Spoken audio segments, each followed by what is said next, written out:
Good evening from Myerside, where tonight the FOSROC Super6 returns after a week's break. Davis takes in again, ball smuggled right to him at the back. Heriot have to be careful, they took it down the last time. Davis going through, and the referee's going to give a penalty try. Heriot's collapsing, and the referee goes under the posts. Yeah, number 5. And there could be a card coming here as well. And then you've collapsed it. Well, that was 2 in a row for Fraser Hastie, collapsing them all. Ayrshire had to get his way out of there. That's a drop. So the knock-on advantage is being played. And there comes Scott King. Scott King, love a little touch on the inside. Advantage called over. Rhys Cullen needs to get away from the referee as well. On the inside, Michael Badenhorst. Well, the 2 scrum halves are going at it. As the referee watches, I'm trying to watch 2 things at once. Rhys Cullen has just pushed or wheeled him back to the ground. Now the ball slapped away by Ian Wilson, and the referee, I think, is going to put time off and speak to both teams here. No intent to catch the ball and delivery, no intent to catch it.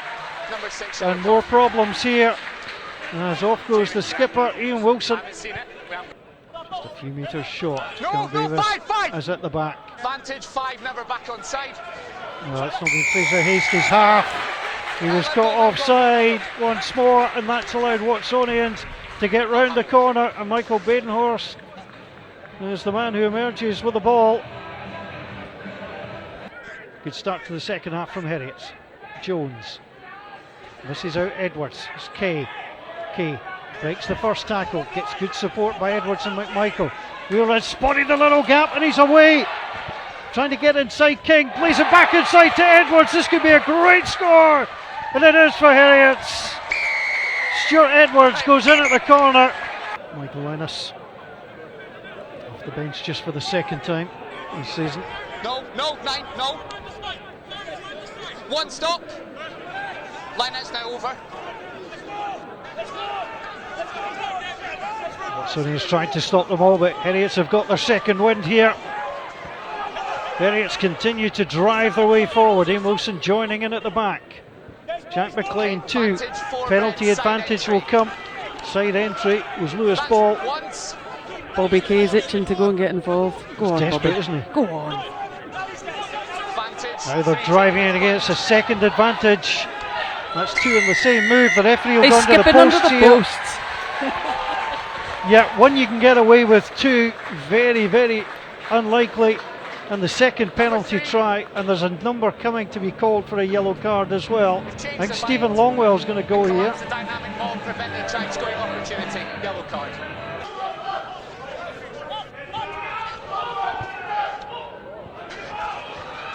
Little clip kick through. Oh, Chamberlain was close to getting on that. Forbes back quickly, running into trouble. Edwards gets himself out there and he's hauled on. There's the penalty. Just takes a breath. Struck it cleanly. Looked good for the second, it left the boot. Oh no. The advantage has come side entry. Morrison digs it out. Here's Forbes. Outside on McPherson. McPherson well tackled, knocked down. Hill was there, the ball comes back, they'll touch on the inside. And the referee will say no advantage. This for the lead.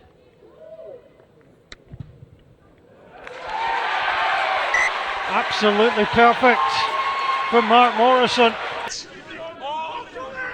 Stirling have to keep this up, they don't want to concede penalty. They're coming round, they're trying to hold on, and the penalty does come. That was the scrimmage penalty that Heriots were looking for, and Nathan Chamberlain has got a chance to pop it between the posts for the win.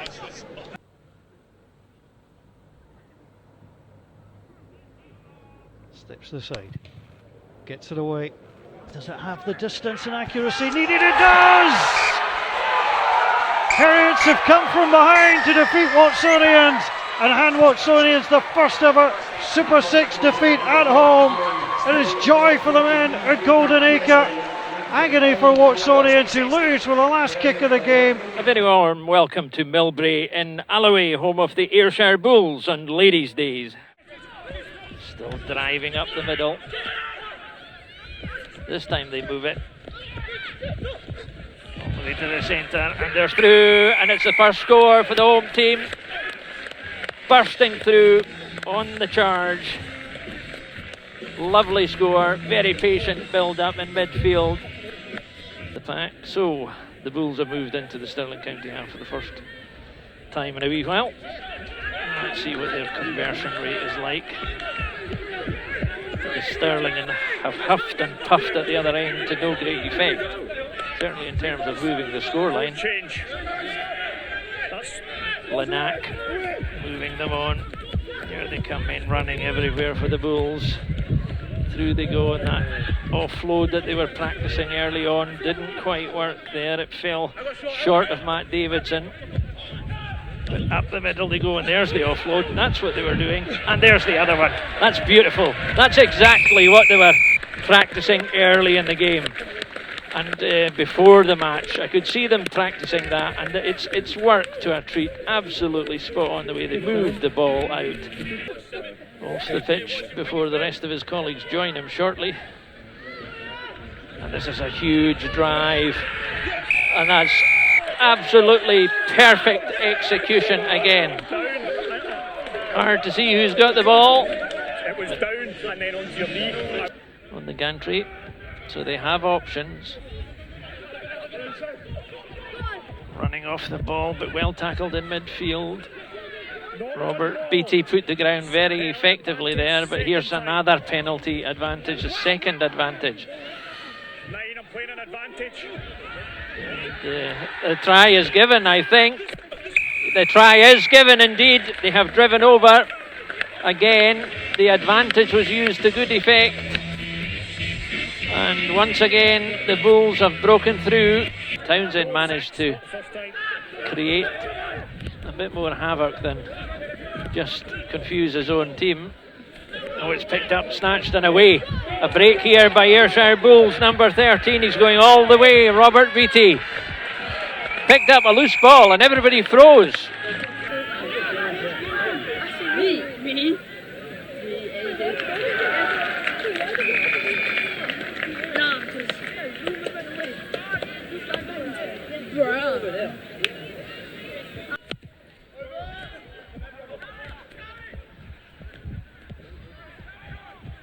They've a long way to go.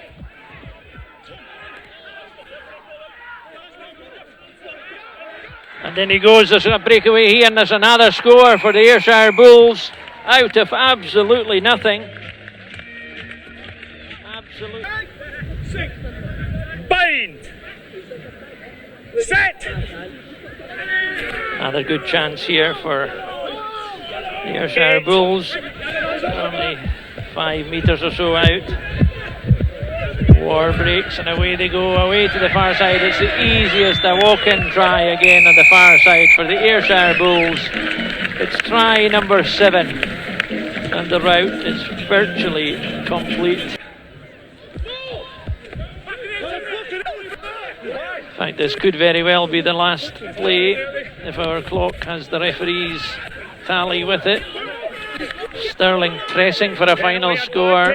Another penalty advantage coming, so the play will go on.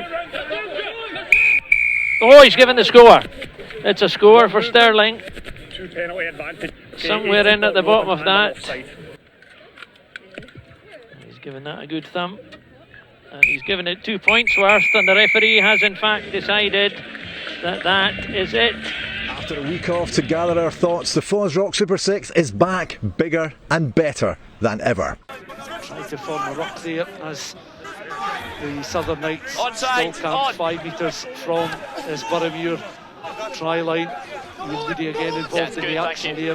Boroughmuir players rolling away. Tristan Andrews gets back to his feet. Southern Knights sensing this a try scoring opportunity. But Boroughmuir have been very solid defensively in the game so far. Ian Moody though, a strong right hand there. He was able to reach across, use his huge frame to find a break in the Boroughmuir defensive line. And Ian Moody, who was yellow carded the 30th minute of the game, comes back out onto the field of play and delivers us the first try 2 minutes into the second half.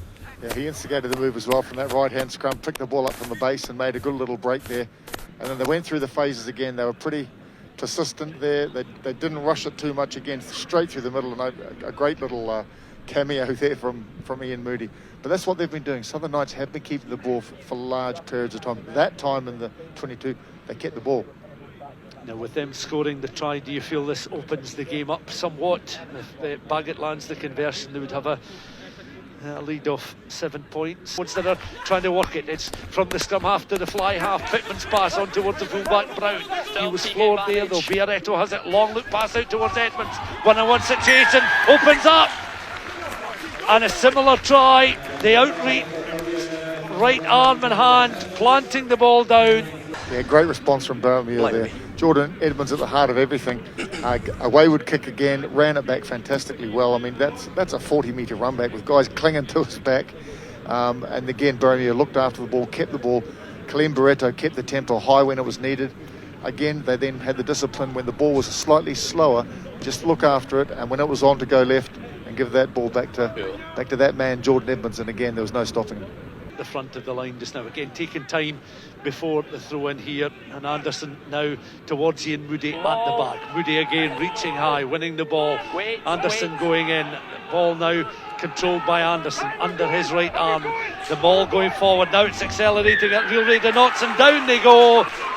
A Southern Knights try coming 20 minutes into the second half and extending their advantage to 15 points to 8, and that was all about the execution of the line out and then the pace of the ball that Boroughmuir simply could not put the brakes on.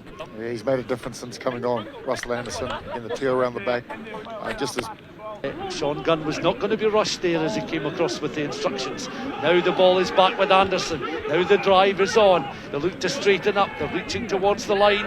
Anderson is he across the line looking to ground the ball. You can see Tristan Andrews desperately trying to ensure that the players remain upright.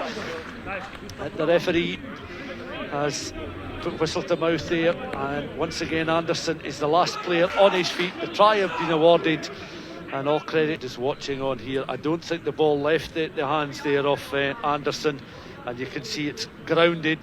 Players now off the bench and onto the field of play. 24 points to 8.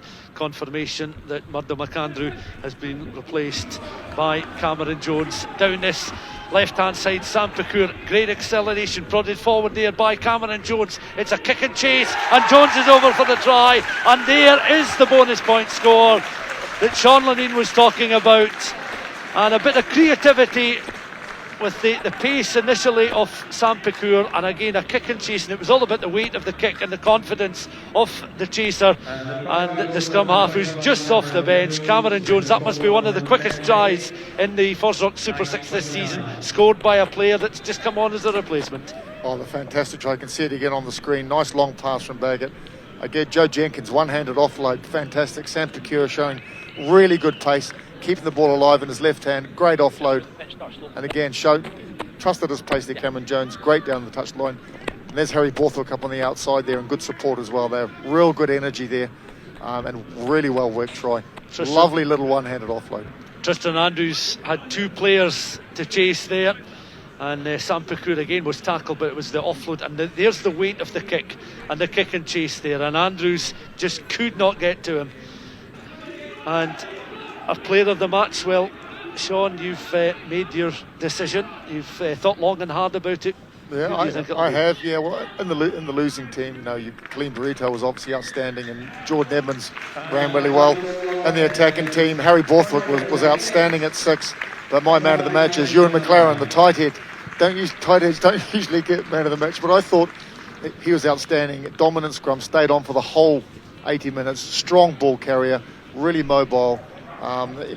They're a reminder of the final score. Southern Knights back on top. They win with the try bonus point this afternoon at Meggetland.